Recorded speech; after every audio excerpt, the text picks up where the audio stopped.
Hey guys, welcome back to my channel. This is Rati here. So guys, we're going to do a book recommendations video today, and I'm not going to give you detailed book reviews or analysis of specific books, but I'm going to give you 6 romance novel recommendations, as in 6 fiction books about love stories, and this is specifically going to be what I call 6 classic romance novel recommendations. Now, the word classic doesn't have a generic definition as such, so I've included my favorite romance novels, from all times, including even bestsellers. Sometimes, when bestsellers have that kind of literary writing merit, then even bestsellers qualify to be classics. So let's begin the video. So the first book, guys, I'm going to recommend is a lot of people's all-time favorite, if not everybody, Jane Austen's Pride and Prejudice. Pride and Prejudice by Jane Austen.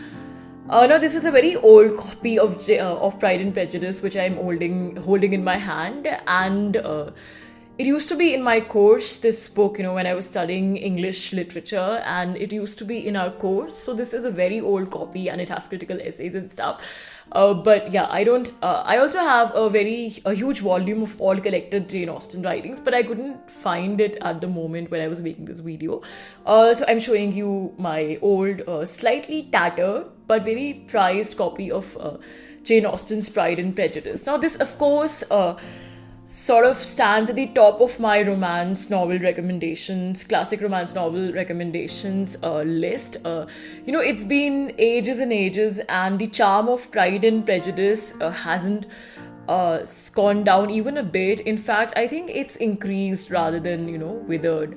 The classic love story of Elizabeth Bennet and Mr. Darcy is something which appeals to people across generations, and it's kind of this very slow burn kind of simmering romance where somebody loves you, and you kind of like exchanging glances, but this kind of like very dramatic simmering kind of Bollywood romance trope when two people who are very attracted to each other and who are almost in love with each other actually give very negative vibes to each other, and they pretend to hate each other, or they pretend to not to talk each other, not to notice each other in the same room, they pretend to not to like each other. So that very classic simmering romance kind of trope, which can be literally found in so many Bollywood movies. I think especially old Bollywood movies, not so much now, in those dramatic glances and that kind of that whole kind of, like I said, simmering romance trope. It's there in Jane Austen, and that's why it's the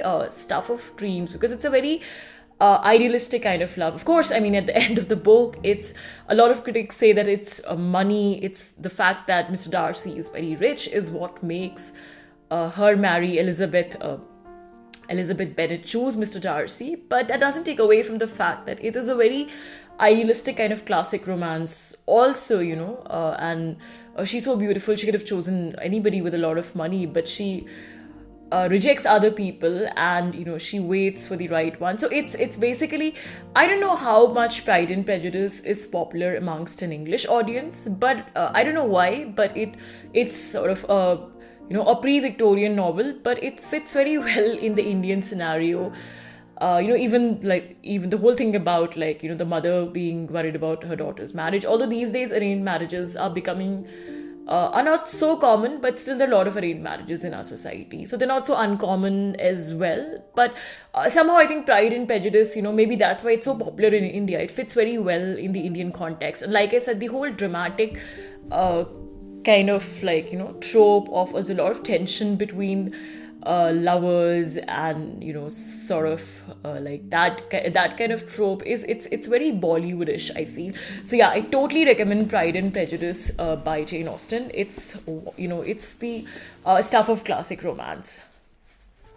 The second book I'd recommend is by Jane Austen again, Persuasion by Jane Austen. Now, Persuasion is in fact a later novel of Jane Austen. It's one of the last books I think she wrote. So it's it's kind of more sober and slower in tempo. If you compare it to Pride and Prejudice, it will be very different. So you don't have, those kind of bubbly and, very bubbly, vivacious kind of, heroine figures. And you don't have that, kind of very youthful or exuberant energy. This is of more like a mature kind of a love story between Anne Elliot and Captain Wentworth. I'm not going to talk much about the plot of Persuasion, but I totally recommend Persuasion, because if you have read Pride and Prejudice, then this is a very different kind of a work to read. It's a very different kind of a more mellowed down love story. The heroine, although she's only 27, so it's not like old or anything, but I think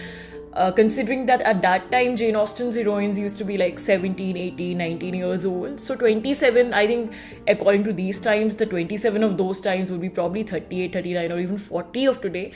But in that era, 27 was like apparently considered really old for women not to get married. So by that measure, Persuasion must have been a very unconventional love story at that time, with this 27, 28-year-old woman, a man she had rejected once, due to the advice of her relatives, walking back into her life, Captain Wentworth. So yeah, Persuasion by Jane Austen also I'd recommend.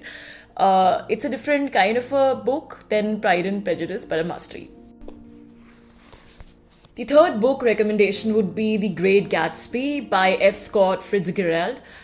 Now, The Great Gatsby is, of course, a classic, and the famous DiCaprio movie is there based on the novel. Maybe a lot of you have probably seen the movie. I have both seen the movie and read the book. I read the book first, so I am kind of, although the movie is also pretty okay, it's not that bad, but the depth of the intensity of the hero's love for the heroine, which is there in the book, I think the movie doesn't quite live up to that. So I would suggest, if you have just watched the DiCaprio movie, you should definitely read The Great Gatsby by F. Scott Fitzgerald. And like I said, I would not go into the plot, but it's a classic love story of all times, and again very, very much, I don't know why has Bollywood not made a movie yet on this movie or some kind of adaptation.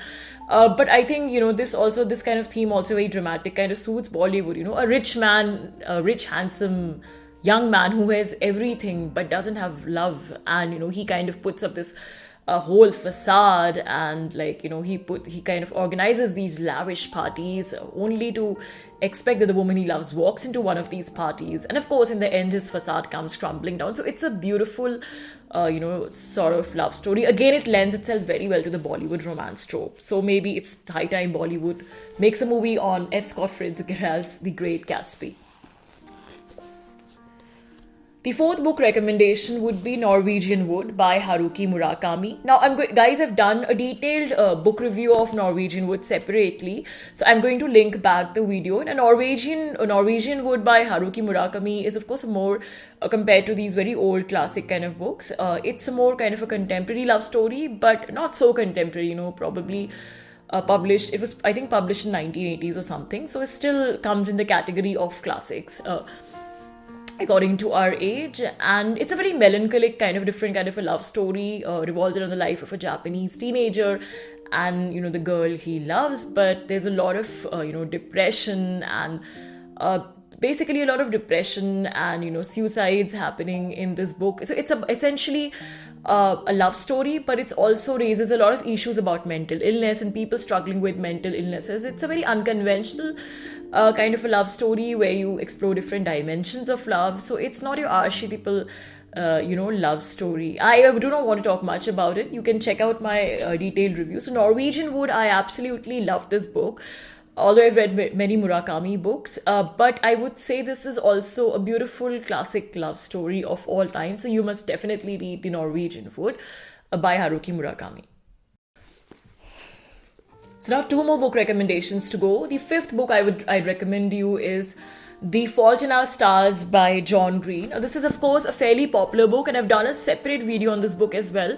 A beautiful love story, a very poignant love story about, 2 cancer kids falling in love. And even though the book is, the subject matter revolves around cancer kids and people with terminal illnesses and how, their lives are constantly stereotyped, and how this whole charity, kind of movement around cancer and terminal illnesses, sort of tries to just it kind of milks everything, associated with their lives, as in terms of motivation and this and that. But it's essentially about, milking their illnesses, and they're not really taken as human beings. So it's about how young people young people suffering from terminal illnesses actually want a normal life. So more than cancer and all, if you cannot obviously ignore the cancer aspect, but it's a beautiful love story, between the two protagonists, the two teenage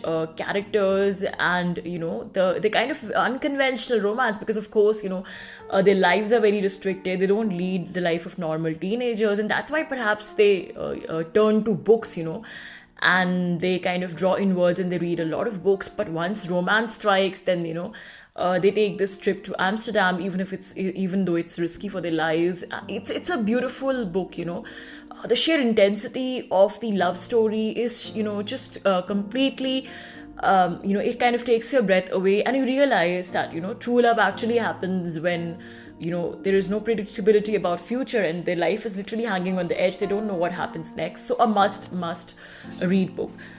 The final book I'd recommend is my favorite author, of course, Ruskin Bond, Falling in Love Again by Ruskin Bond. Now guys, I've done 2 reviews of Falling in Love Again, one in English, one in Hindi, and these happen to be the most popular videos of my channel, so I'll provide the links to check out the reviews. Of Falling in Love Again is a collection of short stories and collected from across various, Ruskin Bond's novels that were earlier published. Beautiful love stories, again not your typical love stories, the handsome boy and the beautiful girl trope, but very unconventional, where the guy, the protagonist who falls in love, the man is, it's the man is very kind of bumbling and confused kind of a guy, not an archetypal hero figure. And the women characters are also very interesting, and it's very dreamy, and it has a fairy tale-ish element to it. Although, like I said, that it has a bittersweet tinge to it, and it's not like fairy tale in the typical sense.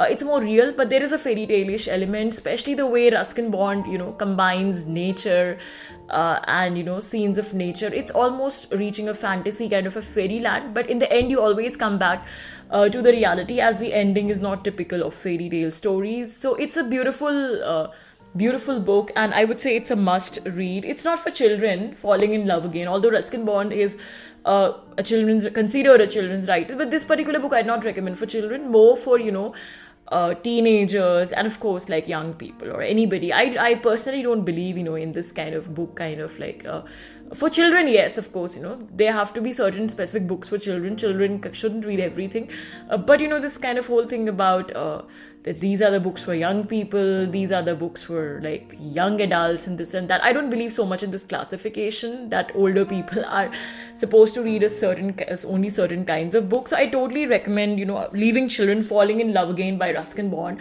I'd leave it to I certainly recommend it to all age groups. So guys, that's it for today. Thank you so much for listening. If you like the content, please do press the like button, and please do subscribe to the channel. Thanks for listening. Bye for now.